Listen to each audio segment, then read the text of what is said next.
Good morning students, कैसे हैं आप सब। उम्मीद करती हूँ आप लोग अच्छे होंगे। आज आपकी वर्कशीट नंबर 10 है, ये इसे अच्छे से लेबल कर लीजिए। एसएसटी की है, डेट डाल दीजिए, क्लास, सब्जेक्ट, अपना नाम, अपने टीचर का नाम लिख लीजिए। आज फिर हम लोग यही पढ़ने वाले हैं, व्यापार से साम्राज्य तक। तो आज क्या पढ़ेंगे हम लोग, देखते हैं। बेटा आज आप लोग की वर्कशीट इसीलिए लेट हो गई है क्योंकि मेरे एग्ज़ाम्स चल रहे हैं। चलिए खैर, अब मेरे एग्ज़ाम्स ख़त्म होने वाले हैं, फिर आपको सारी वर्कशीट से एक दिन पहले ही मिला करेंगी जैसे पहले मिलती थी। कंपनी की फ़ौज, तो आज हम जानेंगे कंपनी की फ़ौज के बारे में। तो लिखा है, अंग्रेज़ अपनी सेना को क्या बोलते थे, सिपाही बोलते थे, यानी सिपाही, आर्मी कहते थे। जहां मुग़ल फ़ौज मुख्य रूप से घुड़सवार और पैदल सेना थी, यानी अब मुग़ल लोग जो थे उनके पास कैसी सेना थी, घुड़सवार थी या फिर पैदल थी। जहां जिन्हें तीरंदाजी और तलवारबाजी का प्रशिक्षण दिया जाता था, वहीं ब्रिटिश सेना में सिपाही, मार्केट यानी पैदल सैनिकों के द्वारा इस्तेमाल की जाने वाली भारी बंदूकें और मैचलॉक यानी कि बारूद को माचिस से चिंगारी देने वाली बंदूकों से लैस होते थे यानी भरे हुए होते थे। दोनों फ़ौजों के बीच मुख्य अंतर थे। तो अब देखिए, यहाँ आपको बता दिया कि दोनों फ़ौज कौन से, दो ही लोग थे उस वक्त जो मेन सत्ता में थे। एक थे आपके, जैसे आप इस वक्त देख पाते हैं कि इस वक्त मेन सत्ता में कौन लोग हैं, दो लोग हैं। एक आपके बीजेपी पार्टी है, भारतीय जनता पार्टी, और दूसरी आपकी कांग्रेस है ना। यही दो सबसे ज़्यादा पार्टी ताकतवर हैं, जिनका सबसे ज़्यादा दबदबा है, रोब है ना। तो इसी तरह से उस दौर में सिर्फ ब्रिटिश और अंग्रेज़ ही, ब्रिटिश और ये क्या नाम है, मुग़ल, यही दो लोग हुआ करते थे। इन्हीं का ही रोब था, इन्हीं का ही दबदबा था और इन्हीं के बीच में ही लड़ाइयाँ हुआ करती थी। ठीक है, तो अब लड़ाई, अब जैसे यहाँ तो पार्लियामेंट में लड़ाई होती है, यहाँ तो आप डंडा लाठी लेके कर नहीं सकते ना, क्योंकि अब हम लोग स्वतंत्र देश में रहते हैं। पहले जो हमारा देश था वो राजतंत्र था, इसीलिए ये डंडा लाठी लिए खड़े रहते थे एक दूसरे के ऊपर।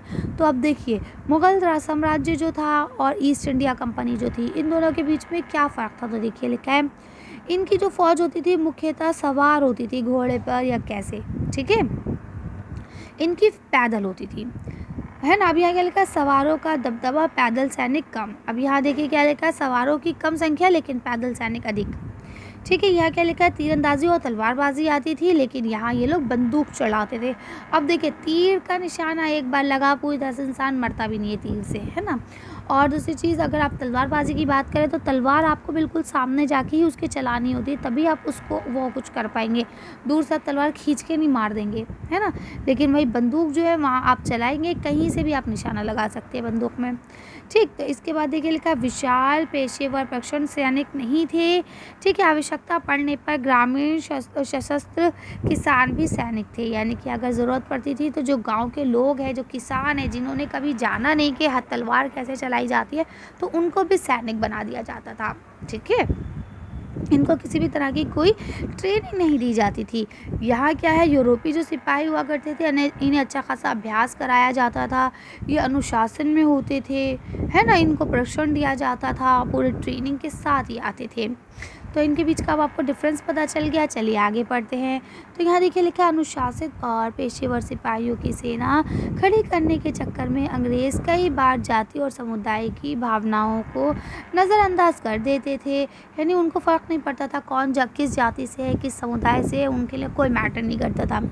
पर सिपाही किसी न किसी समुदाय से के सदस्य तो थे ही, यानी कि अब ये तो नहीं है ना कि सिपाही बिल्कुल नास्तिक है, ना हिंदू होंगे, ना मुस्लिम होंगे, ना सिख होंगे, ऐसा तो नहीं था। वो किसी न किसी मज़हब से तो बिलोंग करते थे। अपने जीवन और अपनी पहचान के एहसास में आने वाले बदलाव को सिपाहियों ने किसी रूप में देखा, ये 1857 के विद्रोह में स्पष्ट झलकता है। यानी ठीक है, वो सिपाही थे, उनका खा रहे थे, सब कुछ कर रहे थे, लेकिन उसके बावजूद जब उन्हें अपने ऊपर डर लगा तो उसका देखा जा सकता है कि किस तरह से उन्होंने काम किया। व्यापार से साम्राज्य तक नामक इस पाठ के सारांश के रूप में हम ये कह सकते हैं कि ईस्ट इंडिया कंपनी एक व्यापारिक कंपनी से बढ़ते बढ़ते एक भौगोलिक उपनिवेशिक शक्ति बन गई, यानी आई व्यापार करने थी, लेकिन व्यापार करते करते भौगोलिक उपनिवेश यानी कि हमारी जो सत्ता है ना, उसको भी हथिया बैठ गई। 19वीं सदी की शुरुआत में नई भाप तकनीक के आने से ये प्रक्रिया और तेज़ हो गई। भाप तकनीक आप लोग समझ रहे हैं ना, आपकी रेल वगैरह ये सारी चीज़ें।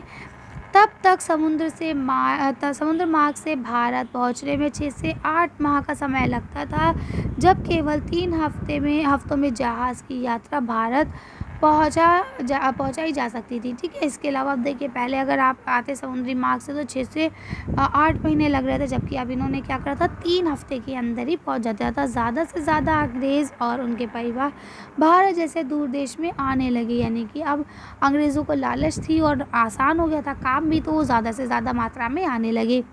1857 तक भारतीय उपमहाद्वीप के 63% भूभाग और 78% आबादी पर कंपनी का सीधा शासन स्थापित हो चुका था। यानी कि अब 1857 की बात करें, जिसकी बात पूरी तरह से इन्होंने हमला कर दिया था, सब कुछ जीत लिया था, तो उससे पहले भी कोई ऐसा नहीं था कि रह गए हो। 63% और इधर 78% उन्होंने कब्जा कर ही लिया था। अब यहाँ लिखा है, देश के शेष भाग और आबादी पर कंपनी का अप्रत्यक्ष प्रभाव था, यानी इन लोगों पर तो सीधे रूप से प्रभाव था और इन पे जो है वो अप्रत्यक्ष रूप से था, यानी कि किसी ना किसी के थ्रू था। ठीक है, खुद उस पर राज नहीं कर रहे थे, लेकिन जो उस पर राज कर रहे थे उनके ऊपर वो खुद राज कर रहे थे। ठीक है, इसे ही कहते हैं अप्रत्यक्ष रूप से होना। ठीक है, सरकार व्यवहारिक स्तर पर इसे पूरे भारत को अपने नियंत्रण में ले चुकी थी। यानी अगर हम कहें व्यवहारिक स्तर पर देखा जाए, मोटे तौर पर देखा जाए, तो सरकार इसे पूरी तरह से अपने वश में ले चुकी थी। अब यहाँ आपको 3 क्वेश्चन दिए गए, चलिए पढ़ते हैं। पहला क्वेश्चन है, मुगल फ़ौज और ब्रिटिश इंडिया कंपनी की फ़ौज में कोई 2 अंतर लिखिए। तो चलिए इसका अंतर देख लेते हैं। देखिए, ये रहे आपके डिफरेंस। अब आपसे 2 पूछे गए हैं, तो आप इसमें से कोई भी 2 जो आपको अच्छे लगे आप लिख सकते हैं। ये सारे मैंने एक्सप्लेन कर दिए थे क्या है कैसे हैं, तो आप इन्हें कर लेंगे आसानी से। चलिए आगे पढ़ते हैं।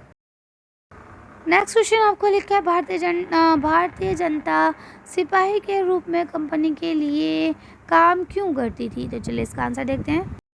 देखिए, आप इसका आंसर यहाँ से लिखेंगे कि भारतीय जो जनता थी वो सिपाही के रूप में कंपनी में काम करना जो मेनली पसंद करती थी, वो इसलिए पसंद करती थी कि उनके साथ किसी तरह का कोई धर्म भेदभाव नहीं किया जाता था और दूसरी चीज़ उन्हें वेतन अच्छा मिलता था। ठीक है, लिख लेंगे आप लोग। चलिए आगे पढ़ते हैं। अब देखिए, यहाँ पे आपको लास्ट क्वेश्चन लिखा है, मार्क्सवादी और मैचलॉक क्या थे। तो चलिए इसका देखते हैं। तो देखिए, मास्केट किसे कहा जाता था, जो पैदल चलती थी और भारी बंदूकों का इस्तेमाल करती थी, उस फौज को कहा जाता था। मैच चालक किसे कहा जाता था, मैच चालक उन्हें कहा जाता था जो बारूद लेके चलते थे और माचिस से चिंगारी देते थे बंदूक को। ठीक है, तो इस तरह से आप इसे कर सकते हैं। चलिए, तो आज की वीडियो को हम यही खत्म करते हैं। अच्छी वर्कशीट में बस इतना ही। अगर आपका हमारी वीडियो पसंद आई हो तो प्लीज़ इसे लाइक और शेयर करें। अगर अभी तक आपने हमारे चैनल को सब्सक्राइब नहीं किया तो प्लीज़ हमारे चैनल को सब्सक्राइब करें। Thank you for watching.